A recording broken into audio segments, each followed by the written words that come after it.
성경 봉독하겠습니다.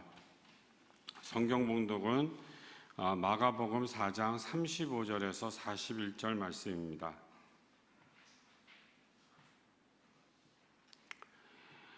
그날 저물 때 제자들에게 이르시되 우리가 저편으로 건너가자 하시니 떠나 예수의 배를 계신 그대로 모시고 가며 다른 배들도 함께 하더니 큰 광풍이 일어나며 물결이 배에 부딪혀 들어와 배가 가득하게 되었더라. 예수께서 그물에서 무기를 베고 주무시더니 제자들이 깨우매 이르되 선생님이여 우리가 죽게 된 것을 돌보지 아니하시리까 하니 예수께서 깨어 바람을 꾸짖으시며 바다더러 이르시되 잠잠하라 고요하라 하시니 바람이 그치고 아주 잔잔하여졌더라. 이에 제자들에게 이르시되 어찌하여 이렇게 무서워하느냐 너희가 어찌 믿음이 없느냐 하시니 함께 읽겠습니다. 그들이 심히 두려워하여 서로 말하되 그가 누구에게 바람과 바다도 순종하는가 하였더라. 본문 말씀으로 유진원 목사님께서 보이는 풍랑, 보이지 않는 풍랑이라는 제목으로 말씀하실 때 많은 은혜가 넘치시길 바랍니다.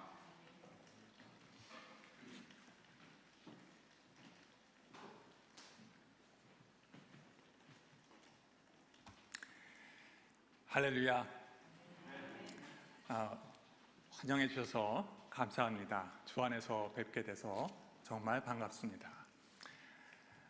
한빛교회 머리가 되시는 주께서 여러분의 가정과 일터와 특별히 이 공동체를 굳건히 붙들어 주시고 길을 내주시고 은혜로 함께 하시기를 주님의 이름으로 축복합니다.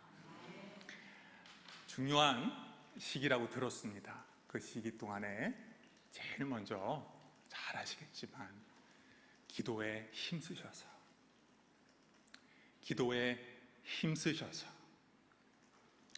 주님의 뜻이 온전히 이루시는 축복이 있기를 바랍니다. 제 소개를 그래도 간단하게 좀 해야 되겠죠? 약간 수정을 하나 해야 될 것 같아요. 제가 올려드리긴 했지만 제가 아까 박사과정 수료라고 되어 있습니다. 논문 아직 안 썼어요. 그래서 박사과정을 딴 건 아니니 솔직해야죠. 정직해야죠. 그렇게 이해하시면 좋을 것 같네요.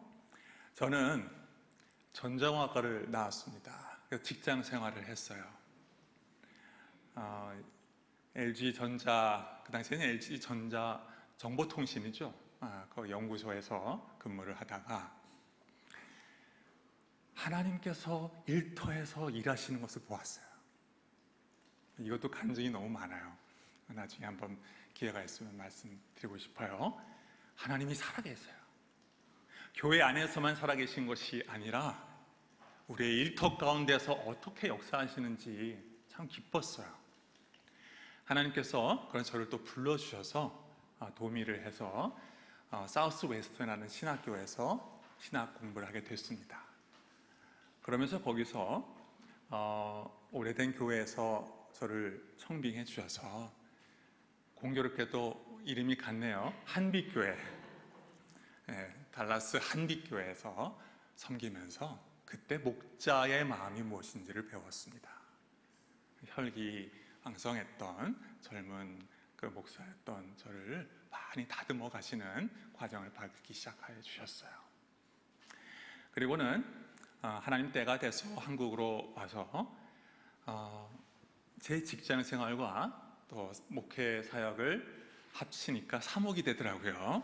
그래서 이랜드에서 약 10년간 사목 생활하면서 참 직원들 많이 만났습니다.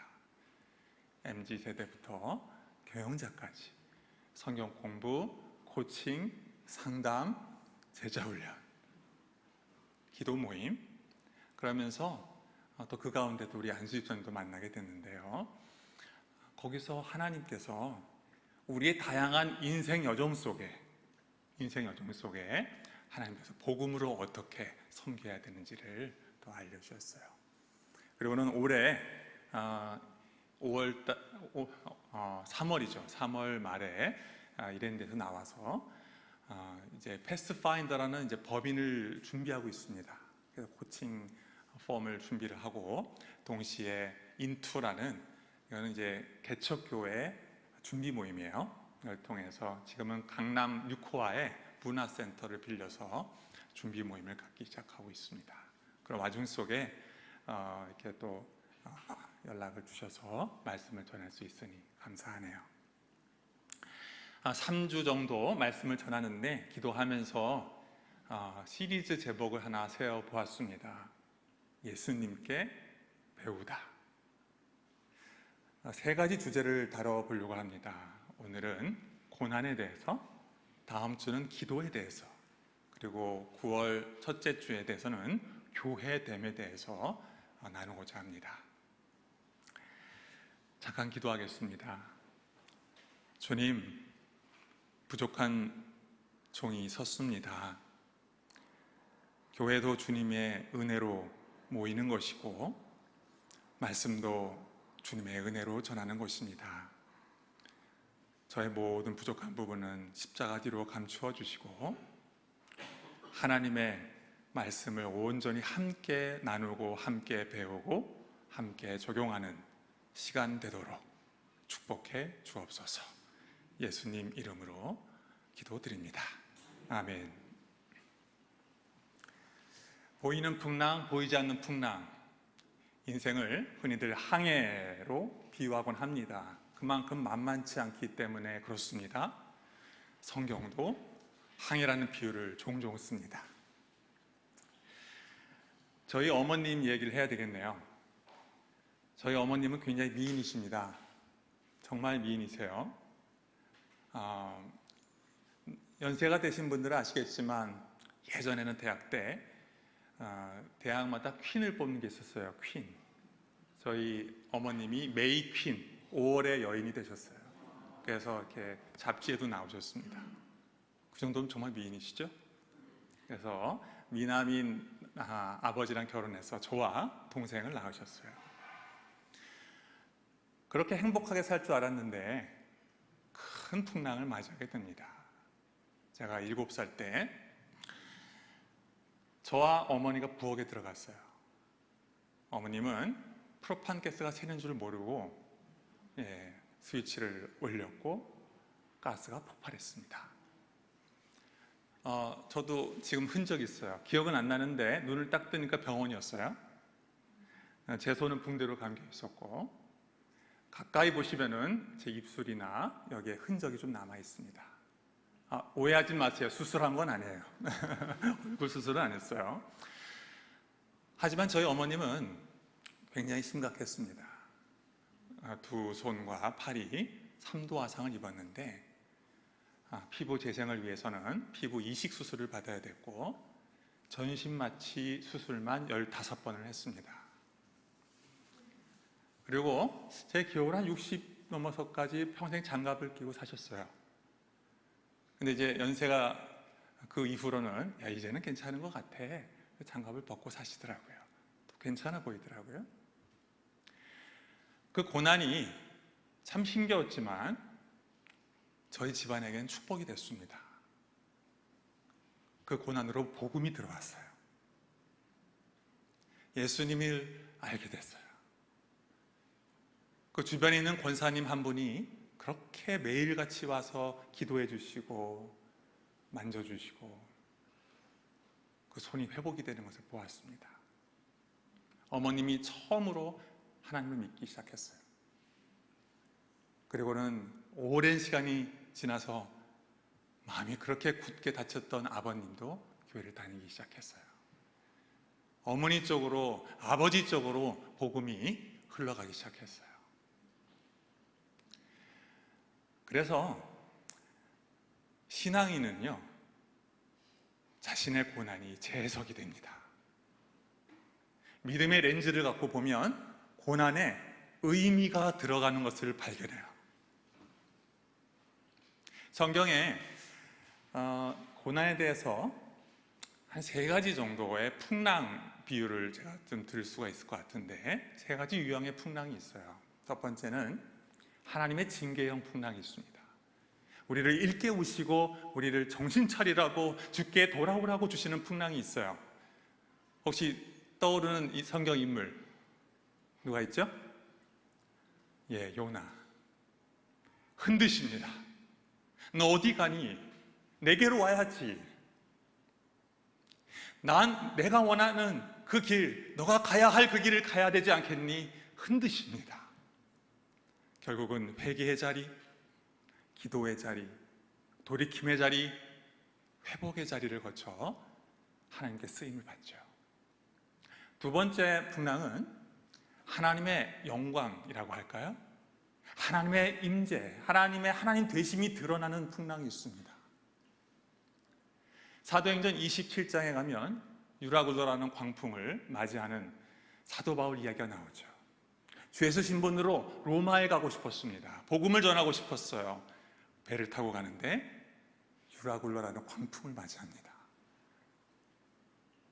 배가 산산조각이 날 지경이었어요. 그런데 웬일이죠? 그를 보호했던 백부장도 아무 말도 못하고 배 선주였던 선장도 아무 말도 못하면서 죄수 신분이었던 사도 바울이 우뚝 일어나 영적 리더십을 발휘합니다.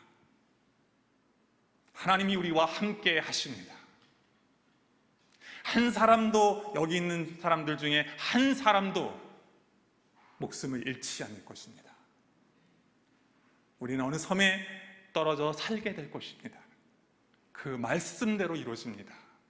하나님이 역사하신 것을 보았어요.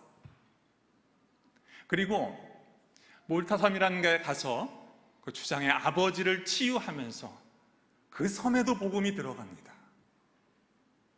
그 폭풍은 축복이었어요. 하나님의 영광이 드러나는, 하나님이 놀랍게 역사하시는 기회였어요. 그런데 세 번째 유형이 있습니다. 세 번째 유형은 아마 대부분일 것 같아요. 하나님의 훈련으로서의 풍랑입니다. 오늘 본문이죠. 제자들이 아주 단단히 훈련받고 있습니다. 아주 당황스러워합니다. 왜 당황스러워하죠? 37절에 광풍이 부는데 물결이 배에 넘실거릴 정도로 들어오니 견딜 재간이 없네요. 얼굴이 하얘집니다. 제가 그 배에서 탔다가 상상을 해볼까요? 죽겠다라고 말한다면 아마 웃을지도 몰라요. 목사님 역시 초짜라. 배 잘 안 타보셔가지고 이 정도 파도 갖고 뭘 이렇게 힘들어하세요. 아마 그럴 분도 계실지 모릅니다. 그런데요, 오늘 얼굴이 하얘진 사람이 누구냐면 제자들, 어부 출신의 제자들이 얼굴이 하얗게 됐어요. 그건 말 다 한 겁니다. 어떻게 하면 좋을까요? 더군다나 이 제자들이 받는 이 고난은 그냥 고난이 아니에요. 신앙인으로서 물음이 있습니다. 의구심이 있어요. 하나님 앞에 씨름하고 싶은 것이 있습니다. 왜냐하면 첫 번째는요, 지금 예수님의 말씀대로 살아가는데 풍랑이 불었기 때문에 그래요. 35절 볼까요? 그날 저물 때 제자들에게 이르시되 우리가 저편으로 건너가자 하시니, 누가 가라고 하셨나요? 예수님이. 주님이 가라고 해서 신앙생활 잘하고 있는데, 주님이 원하셔서 그 부름을 받고 가는데 왜 고난이 이렇게 많냐고요. 왜 뜻대로 안 되냐고요. 때때로는 공동체적으로 개인적으로 삶이 안 풀리는 이유가 무엇이냐고요. 하나님 앞에 하소연하고 싶을 때가 얼마나 많나요. 또 하나 물음, 예수님이 함께 하고 계신데도 고난을 받는다는 것입니다. 이해가 안 되는 거죠.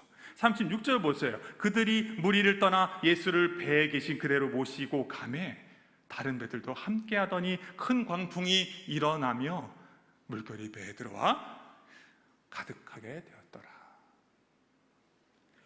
예수님이 함께 계신데 왜 고난이 있냐고요.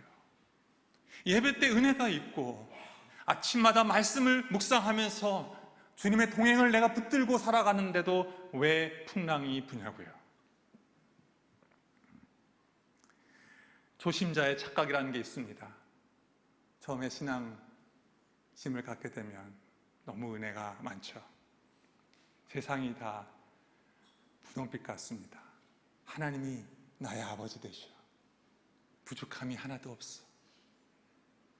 걱정 근심이 하나도 없죠. 거기까지는 좋은데 가끔 착각하실 때가 있습니다. 이제 하나님이 나를 조금 더 어려움이 없도록 하실 거야. 잔잔한 파도가 없는 호수 같은 곳으로만 날 인도하실 거야. 잘못 오해하시면 신앙생활에 왜곡이 생깁니다. 한참 전 일이죠.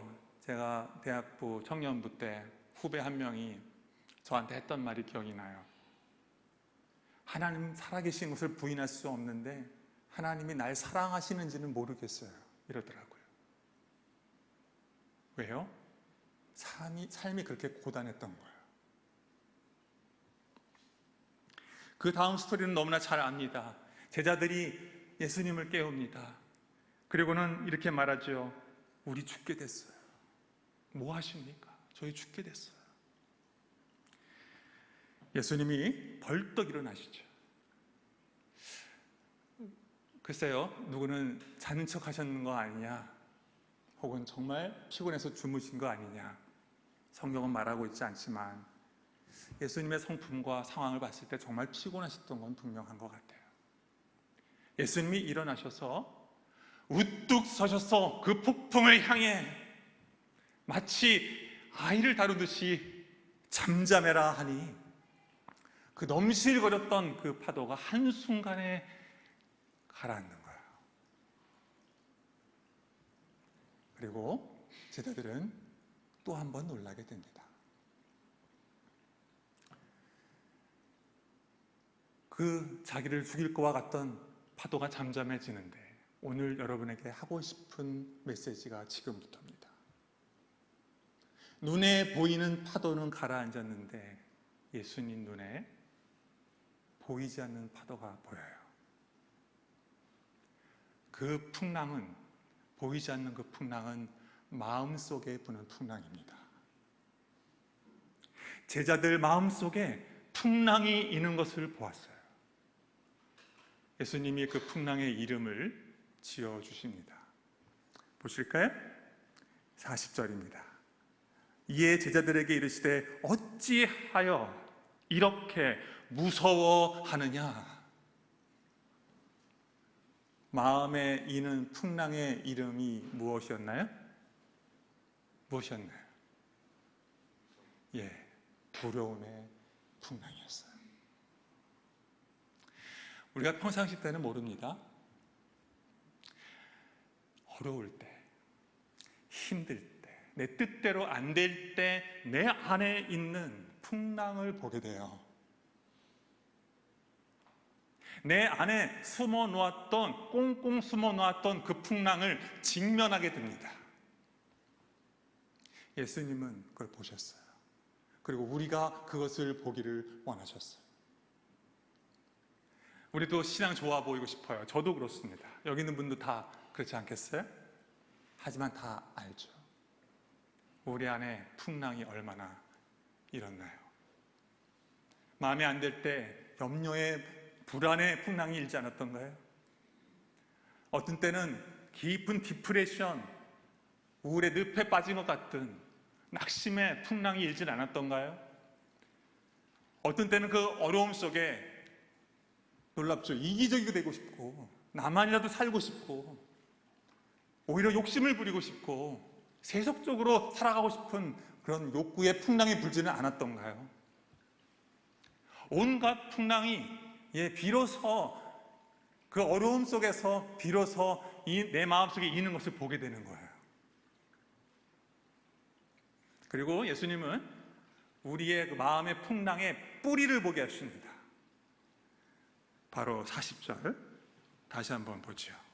이에 제자들에게 이르시되 어찌하여 이렇게 무서워하느냐. 너희가 어찌 무엇이 없느냐? 믿음이 없느냐. 그 모든 풍랑의 뿌리는 어디서 시작됐나요? 주님을 온전히 믿지 못함. 마태복음에서는 믿음이 적은 자들아, 마가는 좀 세게 갔어요. 믿음이 없는 자들아. 무릎을 치게 되죠. 믿음이 없었죠. 믿음이 없었죠. 잘 나갈 때야, 신날 때야, 열매가 잘 맺어질 때야 누군들 믿음 좋게 보이지 않겠어요? 그런데 내 뜻대로 안 될 때 내 안에 있는 그 풍랑을 보게 되는 거죠. 내가 생각보다 믿음이 없구나. 예수님이 초대하시는 거예요. 그 풍랑 학교로 우리를 초대하시는 거예요. 오늘 35절부터 읽었습니다. 첫 단어가 뭔지 보실까요? 그날이에요. 그날 저물 때. 그날이 어떤 날일까요? 문맥을 전체로 보시면, 4장 전체로 보시면 하나님 나라를 예수님이 비유로 전한 날입니다. 하나님 나라 비유, 마가복음에서는 4개 나오죠. 마태복음 13장에 8개가 나옵니다. 마가복음의 4개, 밭의 비유, 등경의 비유, 그리고 밤에 절로 크는 나무 비유, 씨의 비유, 그리고 겨자씨의 비유. 제일 유명한 비유가 뭐죠? 네 밭의 비유입니다. 여러분 신앙생활 오래 하셨으니까 성경 안 보고도 아실 것 같은데, 네 밭 비유, 첫 번째 밭 무슨 밭이죠? 아시는 분? 길가밭. 또 무슨 밭이 있죠? 돌짝밭. 또 무슨 밭이 있죠? 가시덤불밭. 마지막으로는 좋은 밭. 그를 들을 때는요, 제자들이 자기가 어떤 밭이라 생각했을까요? 좋은 밭이죠. 예수님 쫓아다니고 있는데, 헌신해서 예수님과 함께하고 있는데, 하나님의 역사를 보고 있는데, 좋은 밭 되려고 애를 쓰고 있어. 그리고 딴 생각하죠. 저 돌짝밭, 저 형제가 이 메시지 들어야 되는데, 저 가시덤불밭 유혹에 자꾸 넘어지는데, 저 메시지 들어야 되는데, 우리 그 인간, 이 메시지 들어야 되는데, 이러고 있었죠. 여러분, 한번 성경 한번 보시겠어요? 마가복음 4장 16절, 17절 한번 봐주세요. 마가복음 4장 16절, 17절.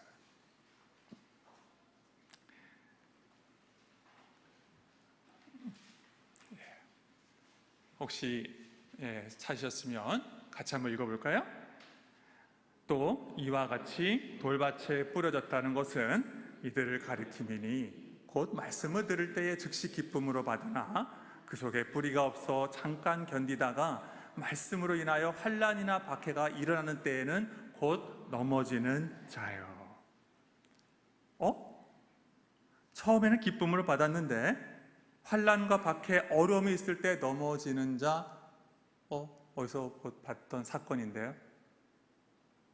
오늘 우리가 읽었던 광풍 사건.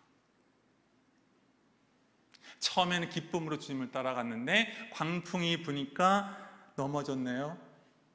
제자들은 무슨 밭이었어요? 돌짝밭이었죠. 비로소 깨달은 거예요. 비로소 깨닫는 거예요. 제자들이 잘한 게 하나 있습니다. 잘한 게 하나 있어요. 그게 뭘까요? 오늘 본문 보니까 예수님을 깨운 거. 예수님, 선생님, 우리가 죽게 된 것을 돌보지 아니하시나이까? 기도죠, 기도. 거의 절규에 가까운 기도입니다. 고상한 기도는 아니에요. 품격 있는 기도는 아닙니다. 그런데 무시는 하지 마십시오. 우리도 그 상황이 되면 그 기도에서 시작합니다. 그렇게 비로소 풍랑 앞에서 기도를 배워갑니다. 그리고 내 마음의 그 두려움을 어떻게 하나님이 빚어가시는지를 비로소 하나하나 배워갑니다. 배워야 할 기도 너무 많죠? 어려움 속에서도 주님을 신뢰하는 기도, 환난 가운데서도 먼저 그 나라와 그 일을 구할 때 주께서 길을 여시는 기도, 약속의 말씀을 붙들며 인내하는 기도, 맡김의 기도, 감사의 기도, 만만치 않은 상황에서도 찬양하며 전진하는 기도, 내 자신을 들여다보면서 끊임없이 성찰하는 기도, 그걸 통해 예수님이 바라시는 건 한 가지, 우리가 누구 닮는 것? 예수님 닮아가는 것. 그렇게 인도에 가시는 것이죠. 그날 기도하며 예수님을 또 발견합니다. 와우, 광풍도, 나는 안 될 거라 생각했던 이 상황도 잠재우시고 인도하시는 분이시구나. 이분이 정말 내 삶의 주권자가 되실 수 있겠구나. 제자들이 눈이 열리기 시작해요. 예수님을 알아가기 시작해요.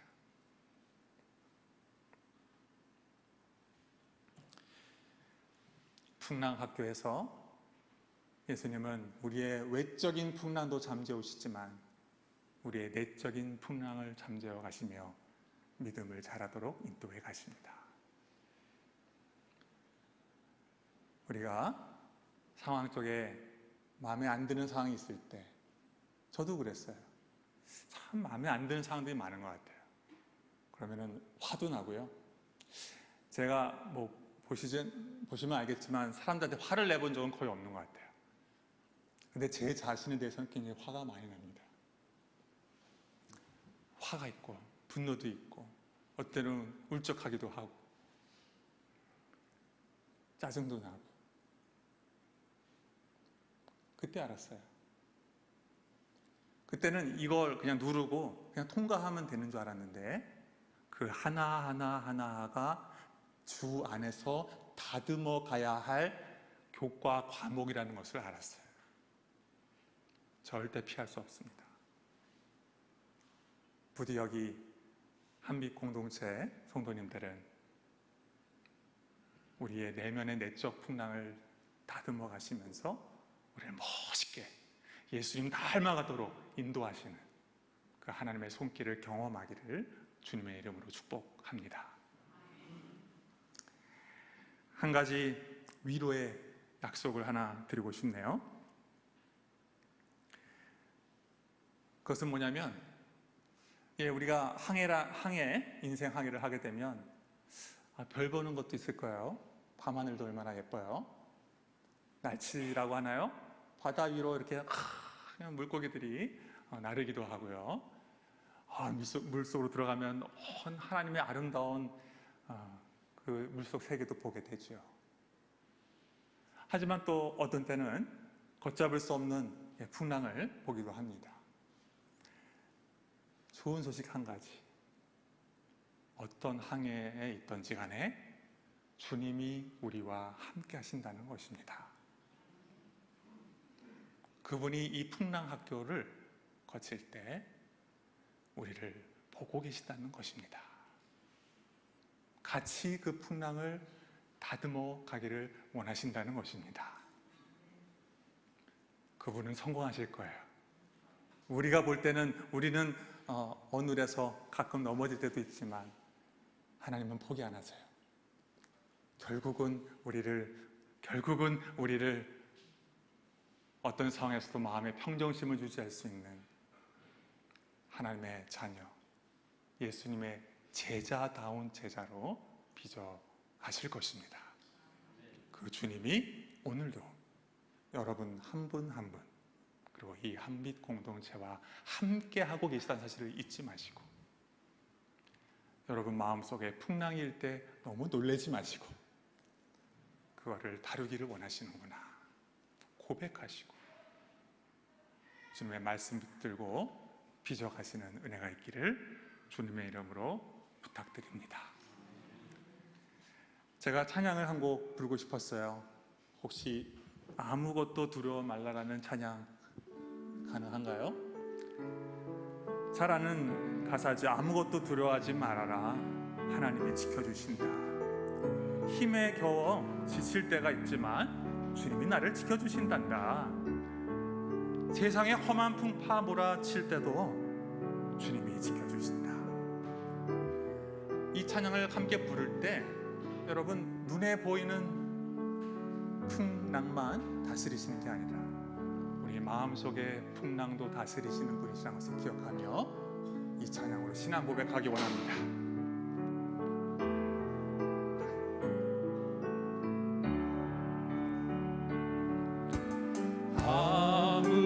아무것도 두려워 말라. 주 너의 하나님이 지켜주시네. 놀라지 마라. 겁내지 마라. 주님 나를 지켜주시네. 아무것도 두려워 말라. 주 나의 하나님이 지켜주시네. 놀라지 마라. 겁내지 마라. 주님 나를 지켜주시네. 내 마음이 힘에 겨워 지칠지라도 주님 나를 지켜주시네. 세상의 험한 풍파 몰아칠 때도 주님 나를 지켜주시네.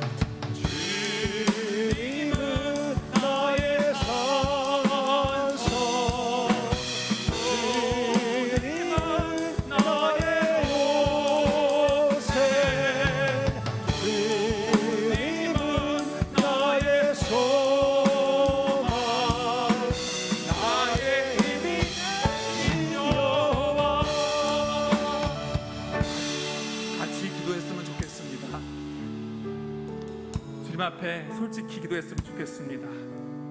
하나님, 제 삶 속에 작고 큰 풍랑이 있습니다. 어떻게 헤쳐나갈 좋을지 기도하고 있습니다. 이 공동체가 풍랑 안에 있습니다. 주님이 인도하실 걸 믿으며 기도하고 있습니다. 주님, 그런데 제 안에 풍랑이 있습니다. 제 마음의 풍랑을 잠재워 주세요. 평안을 주세요. 하나님을 신뢰하게 도와주세요. 개인적인 공동체의 어떠한 풍랑이라 일지라도 하나님이 인도하실 것을 믿고 나아갈 수 있는 믿음을 내게 주옵소서. 주님께 간절히 기도할 때에 너무 크게 기도하지 마시고 내 귀에 들릴 수 있는 목소리 정도로, 하지만 간절하게 같이 한번 기도할까요? 기도하겠습니다. 하나님 아버지, 이 시간에 주님의 은혜를 구합니다. 이 시간에 주님이 말씀하십니다. 내가 너와 함께한다. 내가 너를 붙들 것이다. 내가 너와 동행할 것이다. 하나님, 그 말씀을 의지하며 나아갑니다. 하나님, 우리가 당면하고 있는 여러 가지 풍랑이 있습니다. 하나님, 그 풍랑을 아버지 버티고 또 통과하고 있는데 주님의 은혜가 많이 필요합니다. 주님의 도우심이 많이 필요합니다. 하나님, 제 안에, 우리 안에 불안한 마음 혹시 있다면 잠재워 주세요. 우리 안에 염려하는 마음이 있다면 잠재워 주세요. 그리고 주님을 더 기뻐하며 살아가는, 주님을 참으로 기뻐하며 살아가는 저희가 될 수 있도록 인도하여 주세요. 하나님, 이 한빛 공동체가 아버지 항해를 하고 있습니다. 하나님, 이 공동체를 지켜주세요. 인도해 주세요. 삶의 뜻을 이루게 해주세요. 아버지, 6년 동안 이 공동체를 세워가셨던 삶의 뜻이 있는 줄 믿습니다. 멈칫하는 상황 속에서도 하나님 놀라운 뜻이 있는 줄로 믿습니다. 하나님께서 우리 여기 있는 한 분 한 분을 붙들어 주시고 한빛 공동체를 붙들어 주시고 감사합니다. 하나님, 말씀으로 배우게 해주시니 감사합니다. 다시 한번 깨닫게 해주시니 감사합니다. 말씀이 힘이고 생명이고 능력입니다. 하나님, 우리 개인적으로 또 공동체적으로 작고 큰 풍랑 앞에 있을 때 아버지, 우리를 이끄시고 인도하시는 주님 손 꽉 붙잡고 나아갈 수 있는 견고한 믿음을 허락해 주시기를 간절히 간구합니다. 우리 안에 평화를 주시고 우리 마음속에 끊임없이 올라오는 다양한 그 풍랑들을 말씀으로 잠재워 주셔서 믿음으로 굳건하게 이 믿음의 항해를 끝까지 할 수 있도록 우리 한빛교회 공동체와 한 분 한 분 모든 성도님들을 축복하여 주옵소서. 내가 너와 함께한다. 얘야, 내가 너와 함께한다. 너의 마음의 풍랑을 내가 잠잠케 할 거야. 나를 믿어라. 말씀하시는 주님을 바라보며 오늘도 기도하며 나아갈 때에 주께서 역사하여 주시고 응답하여 주시옵소서. 예수님의 이름으로 기도합니다. 아멘.